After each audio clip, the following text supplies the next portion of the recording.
हाँ, आइए बैठिए। Thank you sir. नमस्ते सर। नमस्ते। आप अभी इंटरव्यू हॉल के बाहर क्या आपके दिल और दिमाग में क्या चल रहा था? जी सर, अभी तक मेरे दिमाग में यही चल रहा था कि अब तक जो मेहनत करके मैं यहाँ तक पहुँचा हूँ, तो मुझे इसको अंतिम मुकाम पर पहुँचाना है। और एकदम शांत रह के जो भी बोर्ड मुझे सवाल पूछे, मुझे जितनी मेरी नॉलेज है उस तक मुझे अच्छे से जवाब देना है सर। अच्छा, आपको कहीं ना कहीं ये नर्वसनेस भी हो रही थी कि क्या वो मुझे क्या पूछेंगे और क्या जवाब दूंगा, मैं कैसे दूंगा? जी सर, ये एक मानव स्वभाव के कारण हर किसी को होता है, और सर मुझे भी हो रही थी। ठीक है, आपका संक्षिप्त परिचय दीजिए। सर, मैं नागौर का रहने वाला हूँ। मैंने अपनी 10वीं तथा 12वीं कक्षा नागौर से, ग्रेजुएशन बी फार्मेसी के में किया है। और मुख्यमंत्री निःशुल्क दवा योजना में 4.5 साल मैंने संविदा कर्मी के रूप में कार्य किया है, और वर्तमान में मैं रिलायंस रिटेल में फार्मासिस्ट के पद पर कार्यरत हूँ। अच्छा, फार्मासिस्ट से कब से कर रहे थे आप? जी सर, अभी मैं दिसंबर से सर, लास्ट लास्ट ईयर दिसंबर से अभी रिलायंस में अच्छा, सर। रिलायंस में है। और इससे पहले आप मुख्यमंत्री निःशुल्क दवा योजना पे कॉन्ट्रैक्ट पे रह चुके हैं ना? जी बिल्कुल सर। हाँ, अभी कितनी दवाएं हैं मुख्यमंत्री निःशुल्क दवा योजना में? सर, मुख्यमंत्री निःशुल्क दवा योजना में सर अभी वर्तमान में 713 दवाइयाँ हैं सर। अच्छा, 713 दवाइयाँ। ठीक है। फार्मा सेक्टर की समस्या क्या है? बेसिक समस्या आपने क्या पाई है? जी सर, फार्मा सेक्टर की अभी वर्तमान में जो समस्या देखने में आ रही है सर, जो एक एपीआई है जो हमें प्रोडक्शन के लिए एक्टिव फार्मास्यूटिकल इंग्रेडिएंट्स है सर, जो वो भारत के अंदर उसकी अवेलेबिलिटी कम है। और दूसरा सर, जो अभी कच्चे माल की जो हम पूर्णतः निर्यात पर रहते हैं, निर्भर रहते हैं, तो वो एक बड़ी समस्या है। तीसरा सर, फार्मा सेक्टर में भारत में विशेष तौर पर सर जेनरिक दवाइयों का प्रोडक्शन के ऊपर ध्यान दिया जाता है, जबकि यहाँ पे रिसर्च और डेवलपमेंट पे कार्य कम किया जाता है, जिस तरह से अमेरिका और विकसित देशों में है। और फार्मा सेक्टर के अंदर जो जीडीपी का भी जो है, कम है सर, अच्छा, परसेंटेज। जेनरिक दवाएं और ब्रांडेड जो दवाएं होती है उनमें क्या बेसिक डिफरेंस क्या होता है? सर, जो जेनरिक हम्म, जी सर, जेनरिक दवाइयाँ जो होती है सर, वो एक पेटेंट खत्म होने के बाद में जो जनरल रूप से बनती है। और सर, ब्रांडेड दवाइयाँ होती है जिनके अंदर जो पेटेंट हो चुका होता है, वो होती हैं। और ब्रांडेड दवाइयाँ चूंकि सर उनके अलग अलग ब्रांड नेम से आती है, और उनके ऊपर रिसर्च वगैरह पे खर्च हुआ होता है, तो उसके और एडवर्टाइजिंग पे खर्च होता है, तो उसकी जो प्राइस है वो ज़्यादा रहती है। जेनेरिक दवाइयों की प्राइस है वो साल्ट के रूप में होती है, तो कम रहती है सर। क्या उनकी गुणवत्ता पे कोई इफेक्ट नहीं होता? नहीं सर, ब्रांडेड और जेनेरिक दवाइयों दोनों की गुणवत्ता सर एक समान होती है।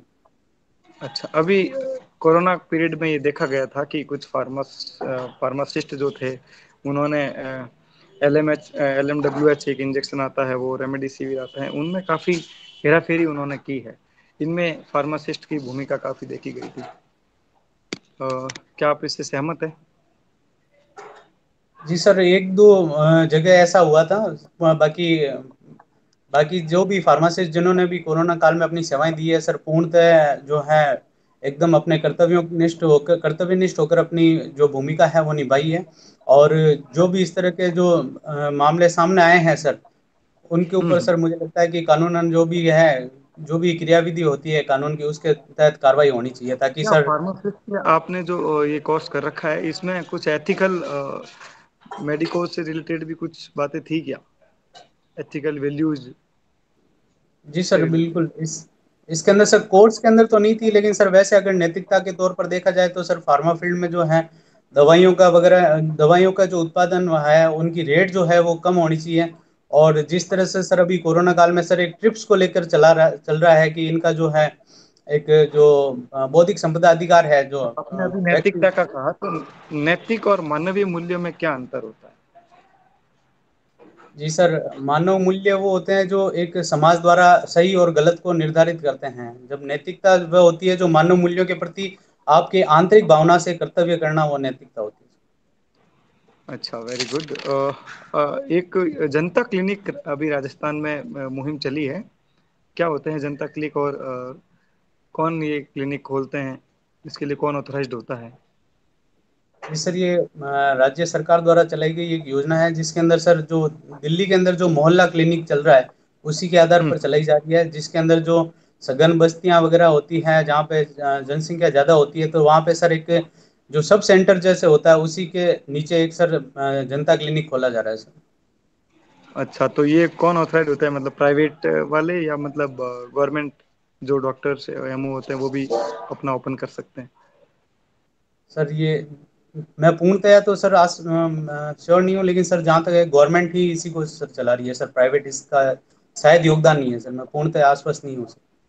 अच्छा अच्छा, आपने ओबीसी प्रमाण पत्र बनवाया है? नहीं सर, मूल मुझे निवासी? इसकी आवश्यकता नहीं पड़ी सर अभी तक। अच्छा, मूल निवासी बना है? जी सर। हाँ, वो कौन इशू करता है? सर वो एच डी एम है सर, वो जारी करते हैं सर। अच्छा, आप श्योर हैं एसडीएम जारी करता है? जी सर, माफ़ी चाहूँगा सर, मैं इस पर श्योर नहीं हूँ सर। ठीक है। अभी एक योजना चल रही है जिसमें राजस्थान में प्रत्येक घर में चार पौधे जो है वो वितरित किए जाएंगे। उस योजना का क्या नाम है? अ, सर हर घर वृक्ष योजना ऐसा कुछ नाम है सर उसका, जिसके अंदर अच्छा, चार कौन कौन औषधीय से पौधे हैं। पौधे दिए जाएंगे? जैसे सर तुलसी, गिलोय, अश्वगंधा और अ, एक नाम और सर, मैं अभी मुझे याद नहीं आ रहा सर।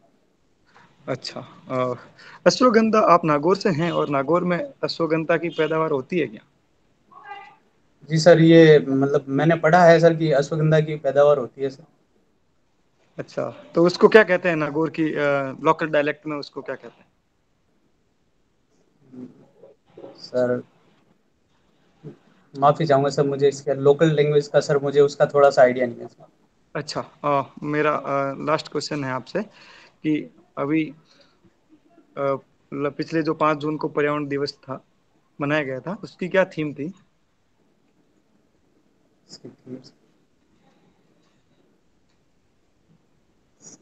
सर शायद इस सभी के लिए पर्यावरण या इस तरह से कुछ थी सर, मैं एग्जैक्ट याद नहीं कर पा रहा हूँ सर उसको।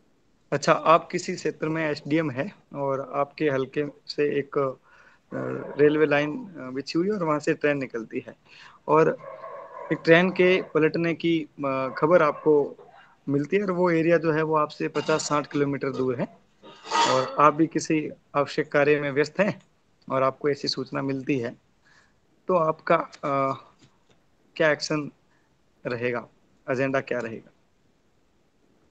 जी सर, उसके लिए सर सबसे पहले सर मैं एक जो भी वहाँ का थाना क्षेत्र होगा या रेलवे का जो थाना लगेगा सर, वहाँ पे जाके सूचित किया जाएगा। इसके अलावा सर अस्पताल जो मेडिकल जो है, उस टीम को और एम्बुलेंस को और जो ड्रग्स वगैरह हैं उनको सर प्रिपेयर किया जाएगा। और दूसरा सर, जो भी वहाँ के जनप्रतिनिधि या जो भी लोग जो सम्मानीय लोग होंगे, जो वहाँ के लोगों को इकट्ठा करके नज़दीकी अस्पताल में घायलों को ले जा सकेंगे, उनको इन्फॉर्म किया जाएगा सर। अच्छा, ठीक है। Next member. Thank you sir.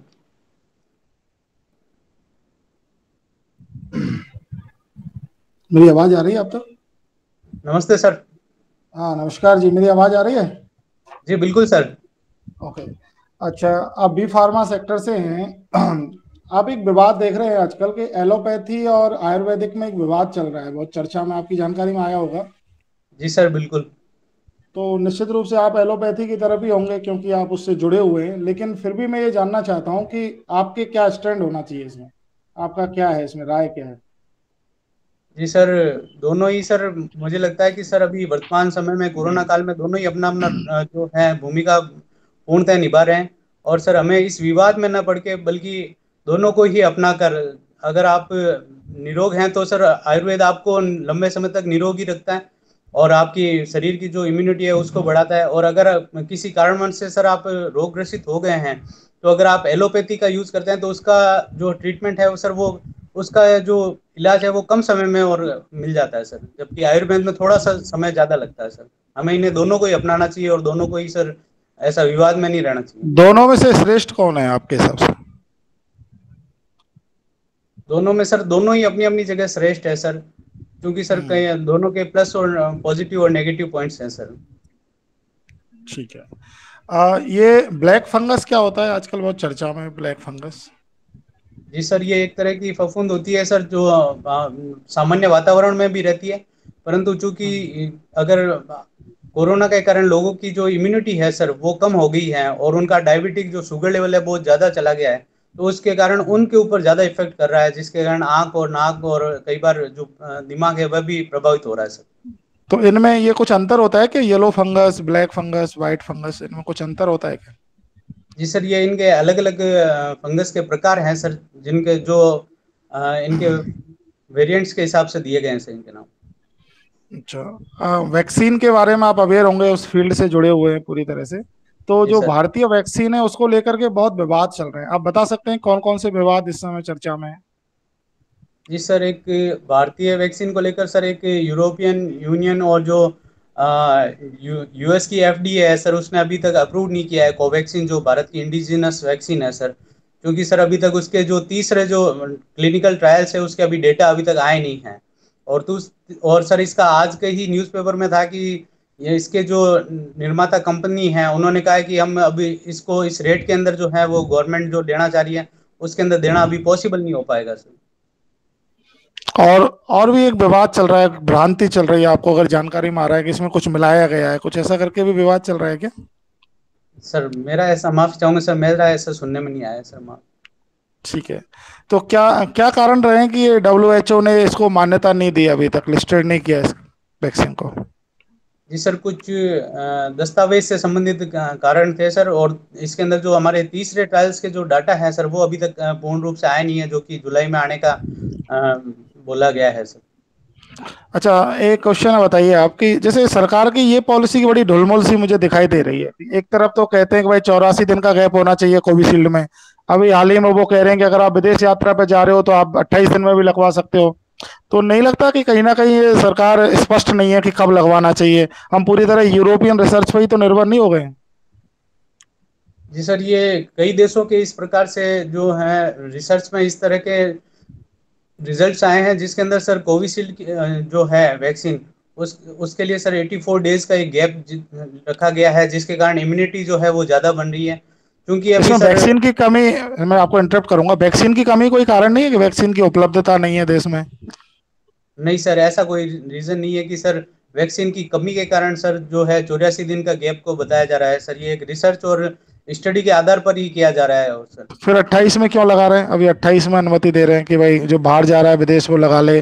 Doctors को तो 28 दिन में ही लग गई, फर्स्ट फ्रंट लाइन वर्कर्स को तो। सर ये अलग अलग जो कंट्रीज में जो रिसर्च के डेटा आ रहे हैं उसके आधार पर सर ये डिसीजन लिए जा रहे हैं सर। और अभी चलिए। चूंकि सर ये कोवैक्सीन को सर वहाँ अलाउ नहीं किया गया है, तो सर कोविशील्ड और जो बाहर विदेश जिसको जाना होता है उसके लिए सर जरूरी हो रहा है, इसके लिए सर 84 से 28 डेज कहा गया है सर। अच्छा, मेरे अभी वैक्सीन नहीं लगी है, कौन सी मुझे सबसे अच्छी रहेगी, कौन सी लगवाऊं? सर आप कोई सी भी वैक्सीन लगा सकते हैं सर, दोनों ही अपने अपने जगह पे दोनों ही एफी प्रभावी है। किसकी किसकी प्रभावशीलता सबसे ज्यादा है? सर अभी रिसर्च के अंदर आया है कि सर प्रभावशीलता तो सर कोविशील्ड की ज़्यादा है, जो नंबर ऑफ एंटीबॉडीज है वो कोविशील्ड की ज़्यादा है, लेकिन सर कोवैक्सीन का भी एक अच्छा ऐसा डाटा आया है कि सर जो दोबारा वैक्सीन फर्स्ट डोज लगवाने के बाद में जो कोरोना की होने के चांसेस जो होते हैं प्रभावित होते हैं, हालांकि वो गंभीर नहीं होते, तो सर वो कोवैक्सीन में ज़्यादा आप है सर। टू द पॉइंट मुझे बताइएगा, पॉइंटों में सीधा बताइए। मुझे नागौर जाना है, आप मुझे 4 जगह कौन कौन सी घुमाएंगे? जी सर, नागौर में सर एक तेजाजी का मंदिर है सर, मेड़ता सिटी ठीक के है। अंदर मीराबाई का मंदिर है, और एक ठीक है। हमीमुद्दीन नागौरी जी की दरगाह है सर, और एक जाम्बोजी पीपासर और अमर सिंह का किला सर। ये तो सब मंदिरों में ही घुमा दिया आपने, मंदिरों के अलावा नागौर में कुछ और नहीं है जो मुझे देखना चाहिए? जी सर, अमर सिंह का किला है, अमर सिंह की छतरियां हैं सर, इसके अलावा सर कोई रोटू और गोगेड़ाओं के अंदर सर आकेट निषेध क्षेत्र है सर। अच्छा, कोई 3 समस्याएं बताओ नागौर की। सर नागौर के अंदर सर फ्लोराइड के पानी की समस्या है, और महिला साक्षरता कम है, और नागौर के अंदर जो है कृषि का जो है वैज्ञानिक सदुपयोग नहीं हो पा रहा है, जल की अनुपलब्धता है। जल की उपलब्धता नहीं है, ठीक है। अच्छा, आपके व्यक्तित्व की कोई 3 कमियां बताइए। सर मेरे व्यक्तित्व में सर मेरी जो लेखन शैली है, लिखावट है सर, वो अच्छी नहीं है, और सर जो मैं गाने और डांस करने की जो करिकुलम एक्टिविटीज़ होती है उनसे सर दूर रहता हूँ। और तीसरी मेरी कमी है सर, मुझे थोड़ा सा नींद जब मैं लेता हूँ तो उसके लिए मुझे 1 घंटा लग जाता है सर नींद आने में। ये मेरी एक तो ये कमी तो है अब सर। प्रशासन में कैसे होगा? अभी आप नींद ले रहे हैं और अचानक से कहीं, जैसे ट्रेन का सर ने उदाहरण दिया, तो आप नींद लेंगे पहले कि उस काम को करेंगे? तो मुश्किल हो जाएगा आपके लिए। नहीं सर, मैं 4 से 5 घंटे की भी नींद के अंदर पूरे दिन भर के लिए प्रभावशाली कार्य कर सकता हूँ। ठीक है। नागौर पंचायती राज से भी कुछ जुड़ा हुआ है क्या? जी सर, नागौर के अंदर सर्वप्रथम पंचायती राज की स्थापना हुई थी सर। अच्छा, जैसे पंचायती राज हमारा कितने स्तरीय है? सर त्रिस्तरीय पंचायती राज व्यवस्था है और सर। नगरीय स्वशासन कितना स्तरीय है? सर नगरीय स्वशासन भी अभी सर नगर पालिका, नगर परिषद और नगर निगम के रूप में है सर। त्रिस्तरीय है ये भी? जी सर। श्योर हैं आप? त्रिस्तरीय के रूप में नहीं है सर, इसको अलग अलग डिवीजन किया गया है जनसंख्या के आधार पर सर। ठीक है। मेरा आखिरी प्रश्न ये है कि आपका, अगर मान लो हम मान लें आरएस में चयन नहीं हो पाता है, तो फिर आपका बैकअप प्लान क्या है? जी सर, मैं अगली नेक्स्ट वैकेंसी जो आ रही है उसके लिए दोबारा प्रिपरेशन करूंगा, और वर्तमान में जो मेरी रिलायंस में जो जॉब है उसी को मैं कंटिन्यू रखते हुए अगली बार फिर से सर अपियर होऊंगा इस एग्जाम में सर, पूर्ण क्षमताओं के साथ में, और जहाँ पे कोई कमी रह गई है उनको दूर करते हुए। Thank you. Next member. धन्यवाद सर। नमस्ते दीपेंद्र जी। नमस्ते मैम। अ, आपकी हॉबी क्या है? मैम मेरी हॉबी है वॉक करना मैम, हॉबी है जिसको मैं रेगुलर फॉलो करता हूँ मैम। कब फॉलो करते हैं आप, कब करते हैं वॉक?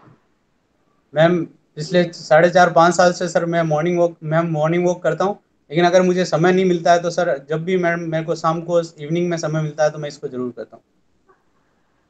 और हॉबी और इंटरेस्ट में क्या अंतर होता है? मैम इंटरेस्ट वो होता है जब आप किसी कार्य के अंदर जो है वो अच्छा लगता है वो कार्य, लेकिन हॉबी के लिए उसके लिए समय, आपके जो डेली शेड्यूल में से समय निकालना पड़ता है, आत्मसंतुष्टि होता है, और कहीं ना कहीं ऐसा हो कि उससे दूसरे भी लोग मोटिवेट हो जाएं। तो आपको नहीं लगता कि आपकी जो हॉबी है वो इंटरेस्ट ज्यादा है, या एक तरीके से हम ये कहें कि डेली शेड्यूल का पार्ट है वो? जैसे खाना खाना एक शेड्यूल का पार्ट है, वैसे मॉर्निंग वॉक भी एक शेड्यूल का पार्ट है। अगर आपको दिन की 12 बजे वॉक करने की इच्छा हो जाए, तो क्या आप धूप में निकलेंगे? मैम हॉबी, ये मुझे नहीं लगता कि मेरे इंटरेस्ट का पार्ट है, ये मेरे बिल्कुल मैम हॉबी है, क्योंकि मैम इसके लिए मुझे अनुशासित रहना पड़ता है। दूसरा है कि मेरा जो टाइम टेबल है उससे पूरा दिनचर्या निश्चित हो जाती है। और तीसरा इसके अंदर है कि मैम मेरे को आत्मसंतुष्टि होती है, और मेरे को देख के कई लोगों ने इसको फॉलो किया है मैम। अच्छा ठीक है, तो प्रशासन में कैसे हेल्प करेगी आपकी ये हॉबी? मैम प्रशासन में एक तो मैं डिसिप्लिन रहूंगा, दूसरा अर्ली मॉर्निंग उठने से मेरे पास पूरा दिन मिल जाता है कार्य करने के लिए, दूसरे प्रशासन के अंदर बहुत ज़्यादा डाइवर्स काम होते हैं तो उनको करने के लिए, और जो मैं मेरा जो भौतिक निरीक्षण करना होगा अगर मुझे शहर में, और मैं कम से कम 4 से 5 किलोमीटर की वॉक करता हूँ, तो अलग अलग दिन पे अलग अलग क्षेत्रों में इस तरह से मैं अपने पूरे एरिया को कवर कर सकता हूँ मैम।